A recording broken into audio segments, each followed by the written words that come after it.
প্রতিটা মুহূর্তে তাদের ন্যারেটিভ বের হচ্ছে।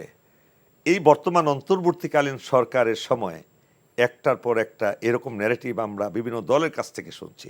ঐক্যের পরিবর্তে তারা বিভক্ত হচ্ছে। এই প্রসঙ্গে আপনার বক্তব্য সংক্ষেপে। স্যার, এইখানে একটা বিষয় কিন্তু আমাদেরকে বুঝতে হবে, শুধুমাত্র শেখ হাসিনা চলে গেছে, জি, বাট তার বাকি সব মেকানিজমগুলো কিন্তু ইনট্যাক্ট রেখে গেছে এবং তাদের ব্যুরোক্রেসি ইনট্যাক্ট আছে, বাকি অর্গানাইজেশনগুলো ইনট্যাক্ট আছে, অলমোস্ট ইনট্যাক্ট আছে, যেভাবে রেখে গেছিল সেভাবেই আছে। তারা প্রচুর পরিমাণে টাকা নিয়ে গেছে বাইরে। তো এই যে দেশে অরাজকতা করার মতো সব মেকানিজমগুলাই তাদের আছে।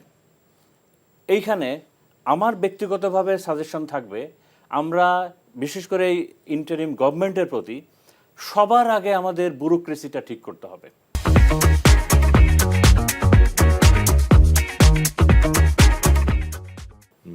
আমরা যদি ব্যুরোক্রেসিটাকে ঠিক না করতে পারি, এইটাকে যদি আমরা টপ প্রায়োরিটিতে ঠিক না করতে পারি, এই আন্দোলন, এই প্রায় 2000 আমাদের ছেলেরা, আমাদের সন্তানরা যারা জীবন দিয়েছে, এগুলো বৃথা চলে যাবে।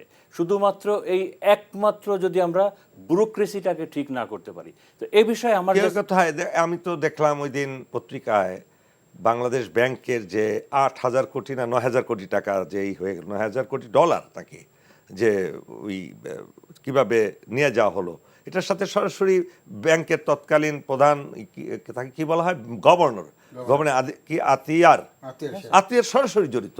তার বিরুদ্ধে তো কোনো অ্যাকশন, তার বিরুদ্ধে কোনো অ্যাকশন নাই। আমি পেপারে পড়ে খুব অবাক হলাম, উনি নাকি বঙ্গবন্ধুকে নিয়েই 100টা না কতটা বই লিখেছে ব্যাংকে বসে বসে। তো এই 100টা বই লিখতেও তো সময় লাগে, এত বই লিখতে তো সময় লাগে, তো উনি বাকি কাজগুলো কখন করলো?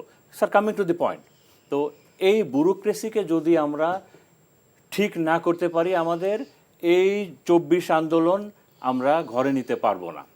তো এখানে আমাদেরকে স্যার, আমাদের এই আমলাতন্ত্রকে, ব্যুরোক্রেসি না, একটা সিন্ডিকেট হিসাবে দেখতে হবে আমাদেরকে, সিন্ডিকেট হিসাবে। এবং এরা কিন্তু খুব ইউনাইটেড, এরা প্রচণ্ড ইউনাইটেড। আপনি এখন ডিফারেন্সিয়েট করতে পারবেন না যে কে হাসিনাপন্থী, কে বাংলাদেশপন্থী, কে ইন্ডিয়ানপন্থী, কে বাংলাদেশপন্থী, আপনি করতে পারবেন না এখন। সকল ব্যুরোক্রেট এখন এক। এবং এখানে প্রফেশনালিজমের কথা যেটা বললাম, চর দখলের মতো আপনি দেখবেন, আমাদের সোর্স তো মেনলি পেপার পত্রিকা কিংবা টেলিভিশন। আমরা দেখলাম যে কৃষি বিশ্ববিদ্যালয়ে পড়া ব্যুরোক্রেট চাকরি করছেন হলো আণবিক কমিশনের প্রধান, মৎস্য বিভাগ অথবা অন্য বিভাগের সচিবালয় থেকে যাচ্ছেন বিমানের সিইও হয়ে। তো ডিভিশন অফ ওয়ার্ক নেই, মানে এই দেশের যতগুলো প্রতিষ্ঠান আছে সবগুলোকেই আমরা তারা দখল করে নিয়েছে এবং একটা সিন্ডিকেটের মতো করে কাজ করছে। Basically they are serving the purpose of other country. আমার ব্যক্তিগত সাজেশন হলো, এই ব্যুরোক্রেসিকে ঠিক করতে হবে এবং নতুন নতুন ইয়াং জেনারেশনকে সুযোগ দিতে হবে, ইয়াং ছেলেদেরকে সুযোগ দিতে হবে। একটা কথা মনে রাখতে হবে, আমাদের ইয়াং যে ব্লাডটা আছে, আমাদের তরুণ যে ছাত্ররা আছে, এরা ট্যালেন্টেড, এরা দেশপ্রেমিক, এরা সাহসী। বয়স্ক যারা আছে এরা একটা বাহানা দিবে যে আমাদের তো এক্সপিরিয়েন্স লাগবে, ওদের তো এক্সপিরিয়েন্স নাই। একটা দুর্নীতিপরায়ণ যে দেশের সঙ্গে বেইমানি আগেও করেছে, করে যাচ্ছে, তার থেকে লেস এক্সপিরিয়েন্স, ট্যালেন্টেড এবং দেশপ্রেমিক একটা ইয়াং স্টার অনেক বেশি ভালো। ওকে, তার শিখতে সময় লাগবে। আমি শুধু একটা উদাহরণ দিচ্ছি, একটা উদাহরণ দিয়ে এই ফেজে, যেটা হলো জিয়াউর রহমান কত বছর বয়সে বাংলাদেশের প্রেসিডেন্ট হয়েছিল? 41 বছর বয়সে। Can you believe it? Barack Obama 42 বছর বয়সে, বিল ক্লিন্টন কত বছর বয়সে?